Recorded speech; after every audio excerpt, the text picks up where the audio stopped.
just one of life's ironies. One of the reasons I mentioned the pendulum book earlier for this is that if in this book the authors Roy Williams and Michael Drew have gone back 2,000 years to Roman times, and they have discovered that society goes in cycles of 80 years from peak to peak. We go from a we generation to a me generation, their terminology. The last peak of a me generation was in 1983 in Ronald Reagan's time, where it was all about competition, efficiency, success, go, go, go. I'm going to do it. And now we are 10 years off the peak of a we generation, 2023, which is all for the greater good, increased legislation, huge restraints on individual rights, freedoms, what you can do, and that's why we're seeing all this campaign against wealth and richness. So, very interesting book to read, and it's been going on 2,000 years. They make a very compelling case. You're going to hear from more experts, more on this later, and what you can do about it. But the whole issue is we have to protect what we've got. Let's move on to, my speech is titled The Toxic Mix of Wealth and Irresponsibility for a very good reason. Who's been watching the media about the Tim Bosman case? Tragic murder, young father from Lancaster. It appears, I haven't followed it closely, but from what I've read, it appears he was murdered by a wealthy guy, Dylan Millard, I think, in what has been described as a thrill killing. It appears that here's a young man, 28, wealthy family, had everything he ever wanted, run out of expensive toys to spend his money on. There's just no more excitement. You can only play so many video games, drive so many fast cars, fly so many planes, and ride in so many fast boats. Eventually, there's no excitement.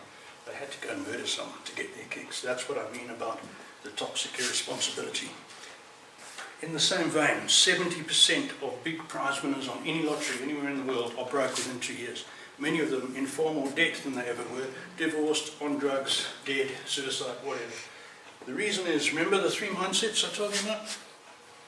If you suddenly get a large sum of money and you haven't made that money through legitimate effort and you have no purpose in life, you cannot handle it. Doesn't matter who you are. That's human nature. Gone. And your life is very often withered. Wealth transfer, we decide, you decide how, where, to whom, how much, when you're going to transfer your money. Obviously, your children, your grandchildren, charities you support, good causes. That's active transfer of wealth. If you are not active and you don't do that, it will be done for you by evil enemies, fickle friends, greedy governments, litigious lawyers, or tempestuous tyrants. And there's more, but those are just a few. And that is, they're continually looking for ways to get your money off you, part you from your wealth. So let me ask you, I know what my answer is. Would you rather have your wealth going where you want it? Or would you want it to go into the bottomless government coffers to pay for senators' second summer homes, joyful jaunts from junior ministers, or penalties for postponed power plants? Because if you don't manage it yourself, that is what is going to happen to it, believe me. Over the next 2 days, you're going to hear other experts talking about trusts. Bless you. Trusts are a wonderful vehicle. They put up a firewall between you and the people who want to part you from your wealth, particularly from frivolous litigation. You can have an offshore trust which helps with your tax, and when people who want to sue you because they slipped on banana skin they said you threw out of your car, and they find they've got to hire a lawyer in Switzerland to do that at $1,000 an hour instead of $200 for the guy down the street, they say it's not worth it. So just that firewall of the geographical separation alone is huge protection.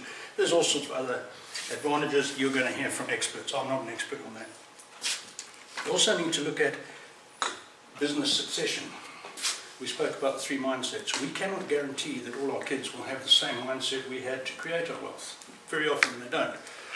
And we know, and there's enough examples, the one I mentioned, the tragic one earlier, kids tend to blow the money when they get it too quickly.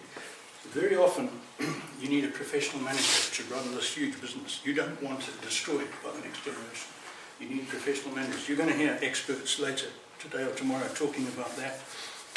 The other problem as well is that we have many blended families, both in our own generations and in our kids' generations. That complicates the issue.